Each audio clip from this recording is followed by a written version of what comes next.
Bonjour ou bonsoir, selon l'heure à laquelle vous nous regardez.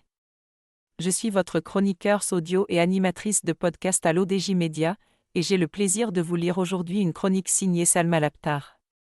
Un texte fort et sensible sur cette nouvelle tendance qui, grâce à l'intelligence artificielle, nous fait rencontrer notre propre enfance. Et si une image pouvait réunir deux versions de vous-même ? Celle que vous étiez enfant, pleine d'innocence, de rêves et de promesses, et celle que vous êtes aujourd'hui, façonnée par les années, les épreuves, les victoires ? C'est la magie de la nouvelle tendance qui déferle sur les réseaux sociaux depuis quelques semaines, la rencontre virtuelle entre son « moi » d'hier et celui d'aujourd'hui, orchestrée par intelligence artificielle. Le principe est simple, mais le résultat profondément émouvant. Il suffit de soumettre à une IA deux clichés, l'un de vos enfants, l'autre adulte, et en quelques instants, l'algorithme crée une image où ces deux âges de la vie se croisent, se regardent, parfois même se prennent dans les bras. Une composition visuelle qui provoque bien souvent des frissons et une vague d'introspection. L'autrice ajoute que ce simple outil numérique provoque bien plus que de la nostalgie, il invite à une introspection profonde. Loin d'être un simple effet de mode, cette tendance agit comme un miroir émotionnel.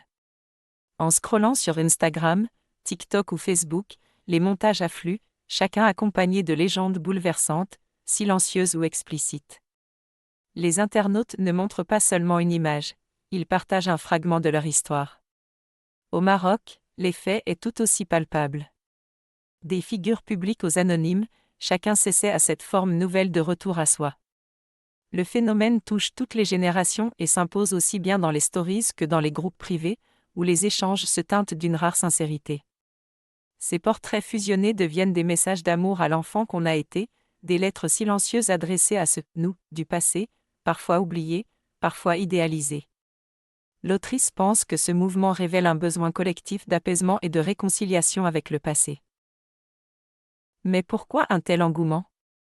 Parce que cette tendance touche un point universel, la mémoire de soi.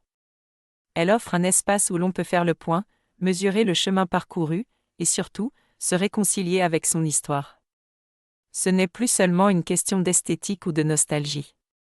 C'est un acte presque thérapeutique. Voir son « mini-nous » à côté de l'adulte qu'on est devenu, c'est souvent se demander « qu'aurait-il pensé ? Est-ce que j'ai tenu mes promesses ?» Dans une époque marquée par la vitesse, les injonctions à la performance et l'oubli du passé, cette micro-tendance propose une pause, un souffle. Elle redonne de la valeur aux souvenirs, et nous rappelle qu'il n'est jamais trop tard pour prendre soin de l'enfant en soi. L'autrice souligne combien cette tendance va à contre-courant des logiques dominantes de performance. Finalement, ces montages ne sont pas de simples produits numériques. Ce sont des ponts. Des passerelles entre les époques de notre vie. Une technologie qui, pour une fois, ne nous projette pas vers le futur, mais nous ramène doucement vers nos racines. L'autrice conclut sur une note poétique et universelle, la technologie peut aussi nous ramener à l'essentiel. Merci de nous avoir suivis jusqu'ici. C'était un honneur de vous lire fidèlement cette chronique signée Salma Laptar. Une chronique aussi sensible que puissante, qui nous rappelle que l'intelligence artificielle, parfois, peut nous aider à renouer avec l'essentiel. À très bientôt pour une nouvelle lecture audio sur l'ODJ Média.